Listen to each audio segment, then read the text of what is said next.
Welcome, ladies and gentlemen, to Hog Heaven, where despite today's cold snap, tonight's hot team, the Razorbacks, have folks revved up here. They're rolling in with 8 straight wins. The opening stumble here seems like eons ago. In comes the Big Orange Nation in a primetime showdown as Arkansas tries to chart a course to Atlanta and maybe even bigger things than the conference title. Elsewhere today, at Florida, Steve Spurrier returns. The hero, the legend, the icon of the Gator Nation is the head ball coach of the invading enemy trying to spoil the host BCS dreams. We'll explore the motivation of Michigan as the heavyweight throwdown approaches. A blue-collar boxer serves as inspiration for the maize and blue. And how this historic magic moment at Rutgers is sending shockwaves across the BCS landscape. Who has helped the most? How high can the Scarlet Knights climb? College Game Day right now from the home of the Hogs.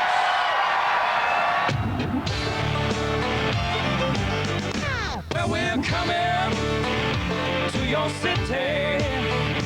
Well, we flew through Oklahoma, Alabama, and through Georgia, trying to get on down to Florida for the game. And then we loaded up our tailgate, joined a convoy on the freeway, headed north to see them Buckeyes in Notre Dame. Victory for USC, Bulldogs barking at the Wolverines. Buckeye horns and give me that Rocky Top Tennessee. 32 down, set. You love football, you know what's next. You got it locked from ESPN.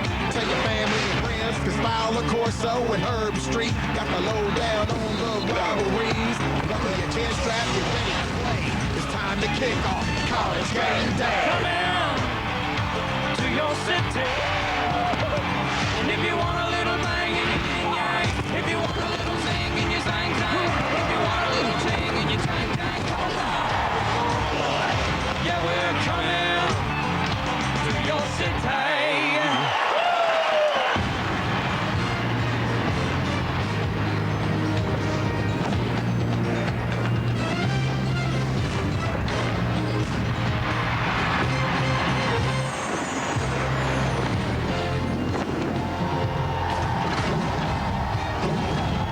College Game Day is built by the Home Depot, proud sponsor of college football's premier pregame show. Well, outside of these parts in Arkansas, there were few believers in this football team that they could be a contender to win the SEC, maybe even a national title contender. But as the Volunteers roll in for a primetime collision on ESPN2, Arkansas sits right there, re-energized by the big game on Thursday night. We've been a lot of places, but this is the first time College Game Day has visited Fayetteville, Arkansas, in front of this beautiful stadium. Chris Fowler, Lee Corso, Kirk Herbstreit, Desmond Howard will join us. And don't be deceived by the tough guy in the middle here who forgot his coat. It's cold here. Right? Some of us read weather.com. Others choose not to. You're ready to go, though. You got the hair. In honor of former Arkansas player Jimmy Johnson, the hair is lacquered. Extra. Because it's freezing. Spray today. Hey, the whole college football world, everybody out here has Rutgers to thank. Because, first of all, that's where the sport was invented, along with Princeton in 1869. But also because what happened Thursday night when number 3 Louisville got taken down. All of a sudden, it's exciting out here. You can almost imagine. We talked about it Thursday night. After Rutgers did pull off a huge upset, what happened on Friday morning when these coaches from all over the country had a chance to address their team and say, fellas, forget about sandwich games. Forget about looking past teams. Our destiny now is in our hands. With so many big games left, the landscape of college football has changed dramatically thanks to the Rutgers Scarlet Knights. And especially in the Pac-10, because there's 2 lookout games in the Pac-10. Cal goes to Arizona. Arizona beat UCLA last year 52-14, a nationally ranked team at this time. And USC plays an Oregon team, which is 6th ranked team in the nation offensively. These guys better watch out and not get ready for next week. Watch out for this week. I think there's a lot of lookout games. I think the close calls, if you want to call it that, for Ohio State and Michigan last week showed the importance of looking ahead. And when you look at what's at stake today, those 7 teams in the BCS that have 1 loss that are close enough to begin to dream of a BCS championship game, all 7 of those teams are in action today, all trying to avoid those psychological hurdles that Kirk talked about. Besides that, you got the potential to have division titles clinched in the ACC, in the Big 12 on both sides, and also in the Mid-American Conference. And then there's the Buckeyes and the Wolverines, and Ohio State perhaps has to cope with some weather tonight, because as they visit Northwestern, it's going to be cold and chance of flurries in Evanston tonight, Lee. So besides the hurdles, you got maybe the Mother Nature to deal with. Number 1, Ohio State beat Illinois last week 17-10. 2 key plays helped the Buckeyes win. Number 80, Brian Robinski, he recovered his onside kick with 2 minutes to go. But then A.J. Trapasso, number 15, pins Illinois back with a 55-yard punt to seal the game. You know, Ohio State is wonderful when it comes to special teams. And don't forget, last time Ohio State went to Evanston, they lost. I'm sure that's been a focus. Another big matchup, of course, in the Big Ten is Michigan. Are they going to be able to get through Indiana? I think the answer is yes.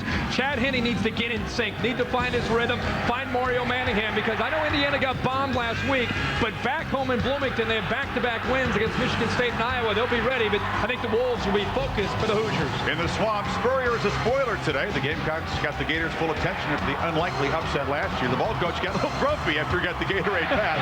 He's got a quarterback dilemma, but Urban Meyer's got to wake up that offense. It's been in a funk. It's been sloppy. BCS title hopes, pride, a lot on the line in Gainesville today. And how about old Wake Forest at Florida State? Last week, at Virginia game, Florida State got its first shutout in 3 years. The key play was a defensive back, Tony Carter, taking it to the house. But number 7, Preston Davis, watch. Oh, the Noles are back on defense. Watch out, Wake Forest. Looking good on D. I think the game of the day is going to be out in the Pac-10 late tonight. Oregon at USC. Jonathan Stewart is healthy now, 159 yards. He's going to need that because they've been struggling throwing the ball. See if Dennis Dixon is ready to give the Ducks balance, because look out. SC, I think, is hitting on all cylinders right now. Booty playing with a ton of confidence in the last 6 quarters. Look for that to continue tonight against Oregon. In the Rockies, Notre Dame can close in on the Commander-in-Chief's trophy by beating Air Force. Just kidding. Brady Quinn should bolster his Heisman resume. 106 rated pass efficiency defense for the Falcons. The game plan is simple. Run Sean Carney. Avoid turnovers. Play keep away. Not going to get any help from Mother Nature. It'll be chilly out there in the Rockies, but dry. Irish, number 9 in the BCS standings. Air Force and Army will not help their computer rankings. But really, when you look at these teams, and Arkansas not on the page, they're at number 11 in the BCS, a chance to move up if they can finally convince the humans, the pollsters, that they're a pretty good football team. Because as you see that, and the closeness of some of the decimal points, and you look at the fact that a lot of those teams on that page are going to begin to play each other. A lot of collisions in the next 4 weeks. Good old-fashioned human judgment, opinions, the system you love so much. I sense BCS Armageddon. I sense chaos, and I love it. You're absolutely right. You know, the BCS, the way it's going to be chaotic at the end of the year. And Kirk, there's one thing that I keep saying to this. Everybody's going to keep talking about a playoff. And I don't know, they might not have a playoff, but one thing I'm sure, the SEC, number 1, with 1 loss, better not get screwed this time, because there will be a revolution. Because Auburn, remember, they didn't get a chance to play. They better do something with the SEC and get them in the game. I know that they feel they're the best conference. Exactly. They should have a team if they have 1 loss. I think the immediate winner will be Florida and will be Texas. But long term, because of who they still have to play, Cal, USC, Notre Dame, Arkansas, there are teams that still have big games. They're going to be able to close the gap. But Chris is right. If you're a fan of the +1 model or potentially a playoff, which I don't think we'll ever see, this chaos is good, because somebody, or maybe 2 or 3 teams, will be left out at the end of this year, and it's just a little bit more of a negative feel for the BCS to try to get the changes that you want to see happen.